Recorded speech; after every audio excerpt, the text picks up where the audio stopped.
টিয়কৰ অন্যতম অগ্ৰণী শিক্ষানুষ্ঠান বেন গাৰ্ডেন ছিনিয়ৰ ছেকেণ্ডেৰী স্কুলৰ ছাত্ৰ-ছাত্ৰৰ মাজত দুদিনীয়াকৈ আৰ্ট ফেষ্ট শীৰ্ষক এক সাংস্কৃতিক প্ৰতিযোগিতা অনুষ্ঠিত কৰা হয়। বিদ্যালয়ৰ ছাত্ৰ-ছাত্ৰীসকলৰ অধ্যয়নৰ সমান্তৰালকৈ সাহিত্য, কলা, সংস্কৃতি, নৃত্য, গীত আদি অন্যান্য দিশত থকা প্ৰতিভাসমূহ প্ৰসাৰৰ অৰ্থে বিগত বছৰৰ দৰে এইবাৰো কিছু ব্যতিক্ৰমীভাৱে এই প্ৰতিযোগিতা আয়োজন কৰিছে বিদ্যালয় কৰ্তৃপক্ষই।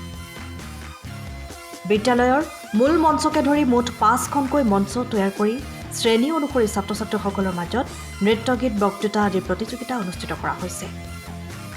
ইপিনে প্ৰাণৰ শিল্পী জুবিন গাৰ্গৰ বিয়োগত সমগ্ৰ ৰাজ্যবাসী বৰ্তমানেও ম্ৰিয়মান।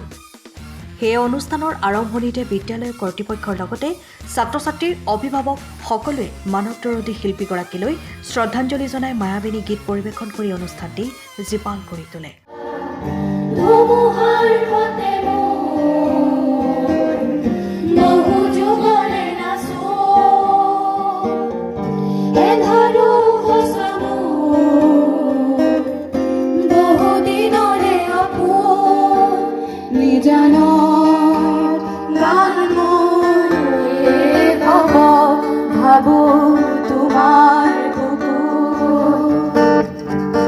মূলত ছাত্ৰ-ছাত্ৰীসকলক সাংস্কৃতিকভাৱে আগুৱাই নিবলৈ বিদ্যালয়ৰ অধ্যক্ষ ফাদাৰ ৰবিনছৰ নেতৃত্বত বিদ্যালয় কৰ্তৃপক্ষই এইখন মঞ্চ প্ৰস্তুত কৰিছে বুলি জানিবলৈ দিয়ে। প্ৰায় 5 শতাধিক ছাত্ৰ-ছাত্ৰীয়ে অংশগ্ৰহণ কৰা দুদিনীয়া এই বৰ্ণাঢ্য কাৰ্যসূচীৰ অন্তত বিজেতা প্ৰতিযোগীসকলক আনুষ্ঠানিকভাৱে বঁটা প্ৰদান কৰি অনাগত দিনতো এইদৰে সকলোৰে সহায় সহযোগিতা কামনা কৰে বিদ্যালয় কৰ্তৃপক্ষই। বিগত বছৰৰ দৰে এই বছৰ আমাৰ বিদ্যালয়ত আৰ্ট ফেষ্ট পতা আছে, কিন্তু কিছু ব্যতিক্ৰমী হৈছে এইবাৰ।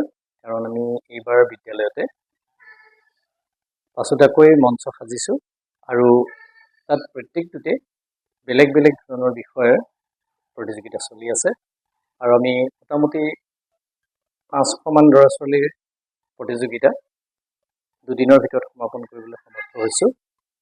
আৰু এই গোটেই কথাবিলাকৰ আচলতে আমাক যিটো মানে আঁত ধৰিছে, এই আঁত ধৰাৰ ক্ষেত্ৰত প্ৰিন্সিপালৰ শলাগ ল'ব লাগিব।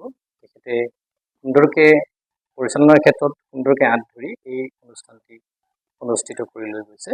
আৰু ইয়াৰ মুখ্য উদ্দেশ্য হৈছে যে প্ৰত্যেকগৰাকী শিশুৰে এটা প্ৰতিভা থাকে আৰু সেই প্ৰতিভাটো তেওঁলোকৰ সুপ্ত অৱস্থাত থাকে, আৰু তাকেই অকণমান বিদ্যালয়ৰ ক্ষেত্ৰৰ পৰা অকণমান সহায় কৰি তেওঁলোকৰ এই প্ৰতিভাক জাগ্ৰত কৰিবৰ বাবে এখন মঞ্চৰ যিহেতু প্ৰয়োজন হয় বিদ্যালয়ত, সেই মঞ্চখন দিবৰ বাবে আমি খুব যত্ন কৰোঁ। সেইটোকে কৰিবৰ বাবে আমি এই মানে সাহিত্য আৰু সংস্কৃতিৰ দুটা বিষয়ৰ আমি প্ৰতিযোগিতা প্ৰত্যেক বছৰ অনুষ্ঠিত কৰি আহিছোঁ। সময়ৰ খবৰ সময়ত পাবলৈ ফ'ল' কৰক টাইম অফ আছাম।